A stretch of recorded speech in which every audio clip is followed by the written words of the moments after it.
want to move on to our final section, which is the random headlines in sports. And I want to start. I had this one late because Bang wanted to talk about this. But LeBron James has this podcast. What's the name of it? Mind the Game, Control the Game. What was the name of that shit? Mind the Game, that used to be with JJ Redick before JJ Redick became his head coach.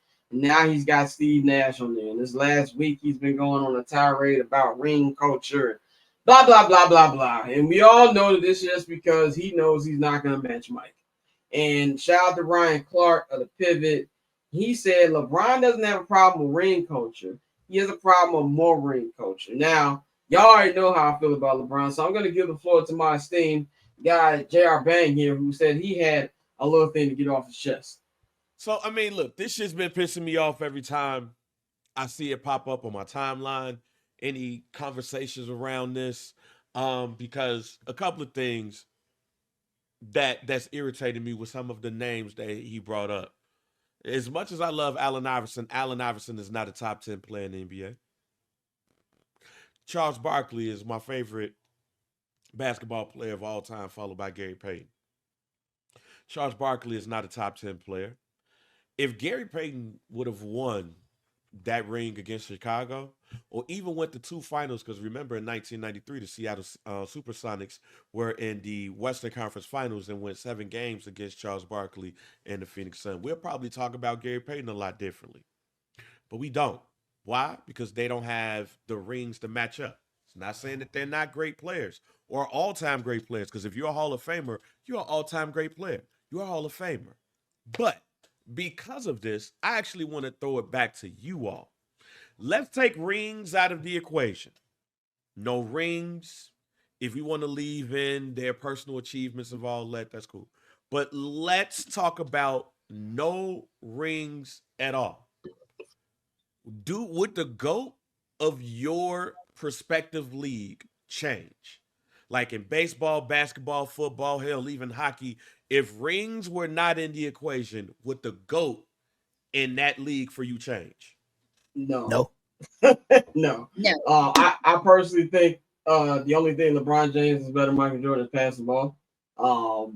And yeah, I just think the rings solidify. And to do what he was saying, if the only reason we even talk about, let's say LeBron had no rings, we wouldn't even hold him in the high regard that we got him right now.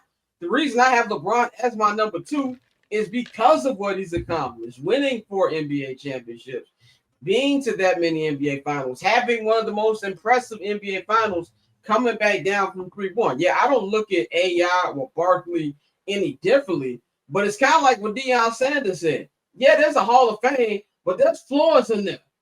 There's floors in the Hall of Fame. So yes, they're all great players, but there's a great player table and there's a champions table. And if championships didn't mean that much, he wouldn't have ran his ass to Miami, and a whole bunch of other teams wouldn't have, other players wouldn't have did. We wouldn't have had this whole player empowerment movement if rings didn't matter. And the number one thing that pisses me off about this discussion, what did Herman would say?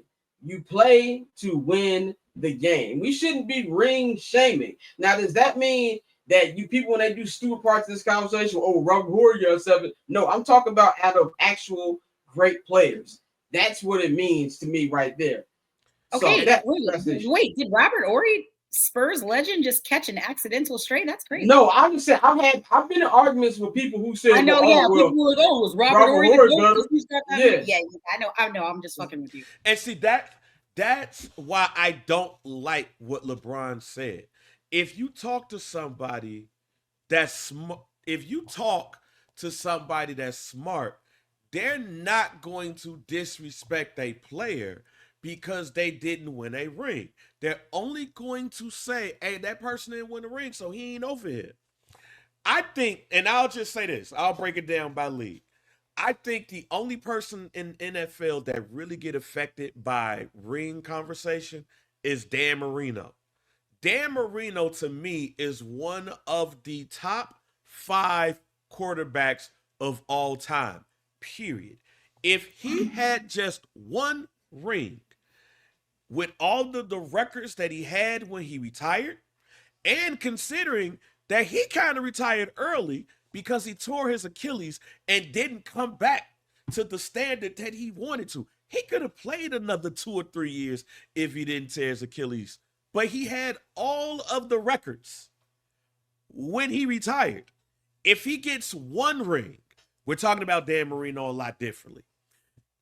But also, lately, and I'm getting to that, Orlando. Lately, we've been in a quarterback culture, so we don't even recognize other people as great. That's the only thing I hate about the GOAT conversation in football, because Jerry Rice, Walter Payton, Barry Sanders, Deion Sanders, Lawrence Taylor don't get talked about in those conversations like they used to because we're so quarterback dominant. But back in my day, all of those people that I named were considered GOATs, especially Jerry Rice and Lawrence Taylor. But I don't mind Tom Brady being the greatest of all time because of how many and the longevity. But let me go to basketball real quick. And this is why I hate this conversation. The same person that talked about ring culture is the same person a couple of weeks ago that was talking about on Pat McAfee's show how Giannis would dominate in other eras. The NBA, the NBA is the only league that complains about the shit that they do. LeBron James and other players will complain about not being held to the same standard as others, but then disrespect that same joint. And I'm going to use Charles Barkley for this. If it's anybody that I feel like could talk about this, that could have this conversation, it is Charles Barkley. Because Charles Barkley gets shitted on by new school players by not winning a ring. How can this man talk about winning a ring if he ain't never won a ring? We're talking about one of the 50 greatest players of all time. We're talking about a man that was 6'3" and 3/8 winning rebound titles. A man who stood toe-to-toe with Michael Jordan and could have took him to 7 if it, and matter of fact, today is the anniversary. The Phoenix Suns, to me, was the one team that was scary enough to beat the Chicago Bulls in the finals. This man was the best player in that year to some people. Charles Barkley stood up to Michael Jordan and didn't get a ring. He's the one person I feel like I had this conversation because there's new players and LeBron James era players that look at Charles Barkley as what he do on Inside the NBA and will talk shit about him because they have not seen anything from him other than a couple of YouTube clips.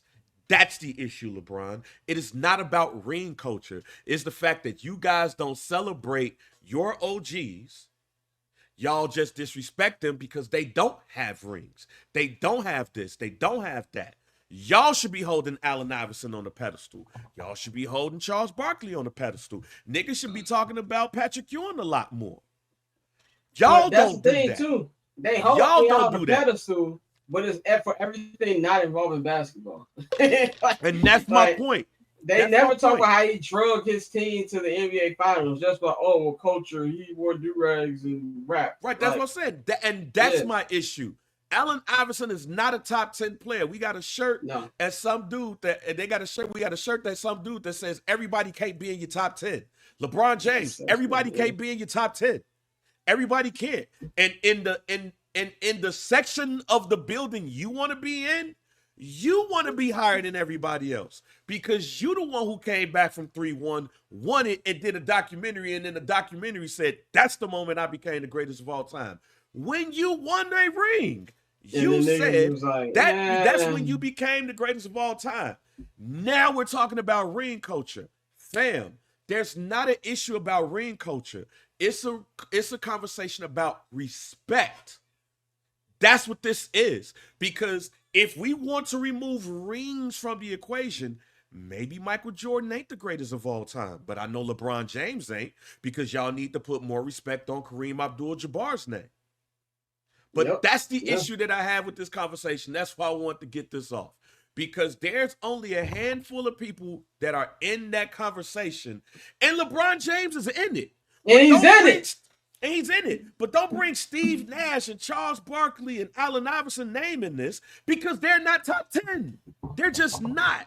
They're not top 10. But they're all-time players. They're impactful players. These are players that should be talked about more, but y'all don't Because when they don't say you're not the greatest of all time, when they don't tug on your cape, when they don't hug on your nuts, you say how disrespectful that they are and they don't like this boom, boom, boom and all of that stuff. I've never heard once Charles Barkley say, oh man, Bob Cousy, he's a plumber. I've never heard him say that. I've never heard anybody say anything about Wilt. And this is the last thing bad about Wilt, other than I don't believe that he won. I don't believe he scored 100 points because there's no video on it. Or hit 10,000 holes. Right. Thank you, Dante. I was about to say that. I didn't hear that number either. And this is the last couple of things I want to say on this. And I'm going to use my second favorite player of all time, Gary Payton. As I said, Gary Payton is a Hall of Famer. He's an all-time great. You're not a all-time great if you're not in the Hall of Fame. He is one of the greatest defensive point guards of all time. Imagine if Gary Payton and the Seattle Sonics beat the Chicago Bulls in 1996. We would be talking about Gary Payton a lot differently. Yeah. Rings count. They're part of the equation, but rings count. They do. And this is how I'll end this. This GOAT conversation really went from Kareem Abdul-Jabbar to Michael Jordan. That's what it went to. So LeBron James, you're basically saying that Wilt Chamberlain should have felt the way when he wasn't the GOAT. They went straight to Mike, and they didn't even call him the GOAT with Kareem, because that's how Wilt Chamberlain feels. This is not a new conversation, because Mike is the one who said, hey, we shouldn't be equating rings the way we should, because if that's the case, Bill Russell has more than everybody, so he should be the GOAT. That should be part of the conversation, though. But you know what else Michael Jordan said in that same conversation and others? I would never call myself the GOAT. I would never do that because it would be disrespectful to the other players that played. He would never call himself the GOAT. So it's real disappointing to me that the person who called themselves the GOAT after coming back 3-1 is complaining about the GOAT status when he only did that because he won a ring. So basically, LeBron, you're telling me if you didn't win that ring, you would not be the GOAT and you shouldn't be in that conversation. That's what irritates me about this. The GOAT conversation, rings is a part of it because to be the GOAT, people feel like at the top of the sport, the reason why you play this game is to win championships. You achieved it by dominating or coming or doing whatever you can in the greatest moments and the other things that involved in that. If you are LeBron James, if you are on the internet looking at these dumbass people on the internet say all of these dumb things about Charles Barkley shouldn't be in the GOAT conversation or he shouldn't be an all-time great because he don't have a ring, well, you know what you need to check? You need to check some of them players in the NBA. Go check Anthony Edwards, who sit up here and said that talked about all of those players in the 80s wasn't this or wasn't that. Joe, go check him, but you didn't though. Go check some of these young cats who don't look at their history and figure out why this person was what they was. Go talk about you want to have a real conversation. I'm sorry for the long ass rant, but this has been irritating. Go crazy. But go talk about how people don't talk about Adrian Dantley a lot. Go talk about how people don't talk about Bernard King a lot or some of those players like that. They are in the Hall of Fame, and if they're in the Hall of Fame, they're all-time greats. It's just levels, Jack. And you are in the small room. You're in the smallest room. But don't bring Charles Barkley, Steve Nash, Allen Iverson in this conversation or others because they didn't win a ring. Because you know what?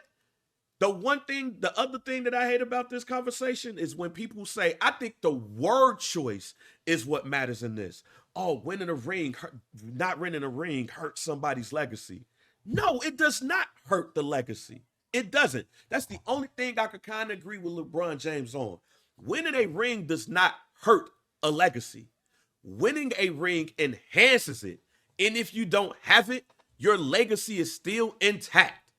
But if somebody wins 6, if somebody wins 11, if somebody wins 1, it enhances it. You have a car. The more shit you put in the car, you enhance it. And we got power windows. We got power steering. We got brakes. You got this sound system. The more you put in that shit, the better the car becomes, right? It's the same thing for any sport. So if you got LeBron James, who has the most points in NBA history, if you have Wayne Gretzky, who used to have the most goals in NHL history, when you have Kareem Abdul-Jabbar, who used to be there, when you have Barry Bonds, when you have all of these people, that enhances it. And Courtney, Dante, y'all correct me if I'm wrong for this one, because I didn't want to throw baseball in this. But the only reason why I don't, because this is actually the question that I wanted to ask for Ask a Casual. So it's kind of right on time. In my opinion, the reason why we don't have GOAT conversations like that in baseball is because percentages and the team. You could be out there killing it, but the nigga behind you will go 0 for 4 and y'all don't do anything. But you out here killing it. You out here hitting 3-4 home runs a game. You out here hitting 4 RBIs, but you got that whole team over there. So how Mike Trout could be so great, or Barry Bonds could be so great, he's the one that's really beholden by the team. So he could be the GOAT. He just ain't got all of the rings. And 9 times out of 10 in baseball, the best player doesn't necessarily win the championships anyway. Am I wrong? I also think it's because of the steroids, and they try to act like, you know, he didn't have 3 MVPs before he juiced up. Yeah, so. But not only that, with baseball, it's a lot like golf, tennis, and other individual sports where when you step in that batter's box, it's you in the pitcher. Yeah, you got people out there playing defense, but it's what you do in that batter's box as a hitter. And so, like you said, Derek Jeter was talking about how baseball can really humble you, and you can't really name another sport where if somebody does something wrong 70% of the times, you're really good at what you do. Like bingo. That, you know, it's just one of those things. Yeah, the numbers speak for themselves. 30% of the time, you are going to the Hall of Fame. So good chance. So that's how I want to end that, because for football, baseball, even hockey, I get it. But in baseball, because he named Barry Bonds to me is the greatest baseball player of all time. Ken Griffey Jr. is the best baseball player that I've ever seen in person. I do understand players like Mike Trout and others, but in order for Shohei Ohtani could be in that list too, but he was doing that shit with the Angels. He didn't win a ring until he got with a team that had a lot of other great players on there. That's the one sport to me that is really, really team driven. Pure team sport. Yeah. I just want to wrap this up with 2 quick topics I had left. By the way, Bang cooked, and he will be having our clip this week. No, I was like, I don't need to say anything else. It just pissed me, man. I'm sorry, man. It's been pissing me off because I'm like, what the fuck are we talking about? Whenever people go on rants on Bron, I feel like that video Michael Irvin. Now everybody's seeing what I've been seeing the last couple years. Catch I'm Not Gonna Hold You, hosted by Scott Lewis, every Monday and Friday at 5 p.m. Eastern, 2 p.m. Pacific, only on HNB Media and the Barber's Chair Network.